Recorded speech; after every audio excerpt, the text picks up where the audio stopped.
Bourse atomic model में हमें काफी सारी नई चीजें जानने को मिली थी एक एटॉमिक स्ट्रक्चर के बारे में। बट क्या आप जानते हैं कि इस मॉडल के कुछ लिमिटेशंस भी थे, यानी कि कुछ ऐसी भी चीजें थी जिन्हें ये बोर्स एटॉमिक मॉडल फॉलो नहीं करता था, या फिर बोल सकते हैं कि उन कुछ कॉन्सेप्ट्स को ये मॉडल एक्सप्लेन नहीं कर पाया था। तो चलिए अब देख लेते हैं कि वो कौन कौन से लिमिटेशंस थे। तो जो फर्स्ट लिमिटेशन था वो था कि this model fails to explain about finer details of hydrogen atomic spectrum which is observed by sophisticated spectroscopic techniques.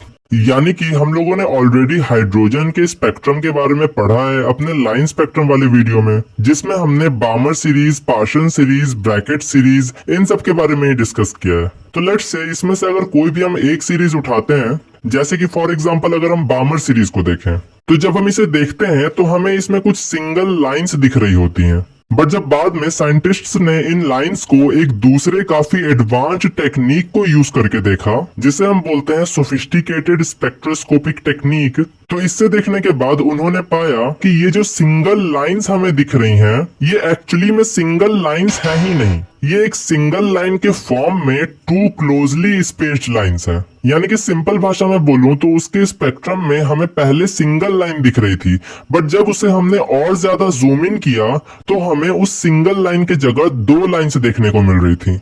It means उस सिंगल लाइन के अंदर भी दो लाइंस छुपी हुई थी, जिन्हें हम डबलेट्स भी बोलते हैं। तो यही जो सिंगल लाइन है, ये स्पेक्ट्रोस्कोपिक लेवल पर स्प्लिट होकर डबलेट्स क्यों बना दे रही हैं, यही बात बोर्स एटॉमिक मॉडल एक्सप्लेन नहीं कर पाया था। तो अब इसके बाद इसका जो सेकेंड लिमिटेशन है वो है कि this model also could not explain the line spectra of atoms containing more than one electron called multi electron atom.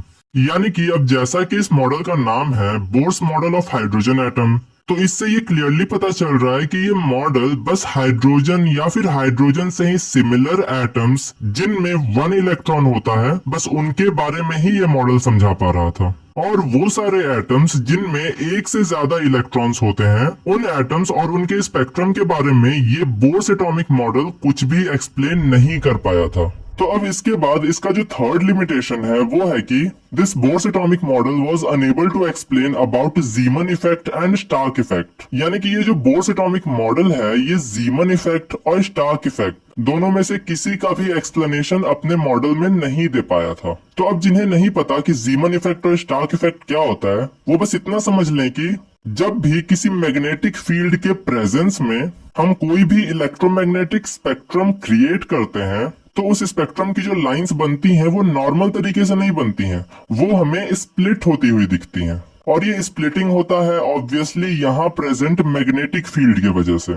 और इस मैग्नेटिक फील्ड की वजह से जो स्पेक्ट्रल लाइंस स्प्लिट होती हैं, इस इफेक्ट को हम बोलते हैं जीमन इफेक्ट। और इसी तरह से सिमिलरली स्टार्क इफेक्ट में भी यही होता है, बस इस स्टार्क इफेक्ट में इलेक्ट्रिक फील्ड प्रेजेंट होता है इस मैग्नेटिक फील्ड के जगह पे, जिसकी वजह से अगेन वो स्पेक्ट्रल लाइंस स्प्लिट हो जाती हैं। और यही स्प्लिटिंग ऑफ लाइंस क्यों होता है, उन पे मैग्नेटिक फील्ड या फिर इलेक्ट्रिक फील्ड लगाने पे, ये चीज भी ये बोर्स एटॉमिक मॉडल एक्सप्लेन नहीं कर पाया था।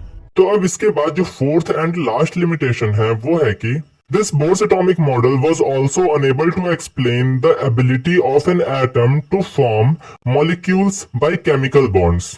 यानी कि देखो, बोर साहब ने एटम्स के एमिशन एंड एब्जॉर्प्शन स्पेक्ट्रम से लेकर इलेक्ट्रॉन्स के ऑर्बिटल्स जंप करने के बारे में भी काफी अच्छे से एक्सप्लेन किया था, बट वो ये एक्सप्लेन नहीं कर पाए कि ये जो हाइड्रोजन के एटम्स हैं, ये आगे जाकर किसी भी टाइप के केमिकल रिएक्शन में क्यों पार्टिसिपेट कर रहे हैं। यानी कि इस एटम में ऐसी क्या प्रॉब्लम है या फिर ऐसी क्या नीड है कि ये सिंगल एटम के फॉर्म में नहीं रह पा रहा है, आगे जाकर ये बॉन्ड बना कर ही रह रहा है किसी दूसरे एटम के साथ। तो yes, why do atoms form molecules by chemical bonds, ये भी बोर्स एटॉमिक मॉडल एक्सप्लेन नहीं कर पाया था। बट ऑल्दो इतने सारे लिमिटेशंस के बाद भी इस बोर्स एटॉमिक मॉडल ने एक बहुत ही बड़ा योगदान दिया था किसी भी एटॉमिक स्ट्रक्चर को समझाने के लिए। समझ में आई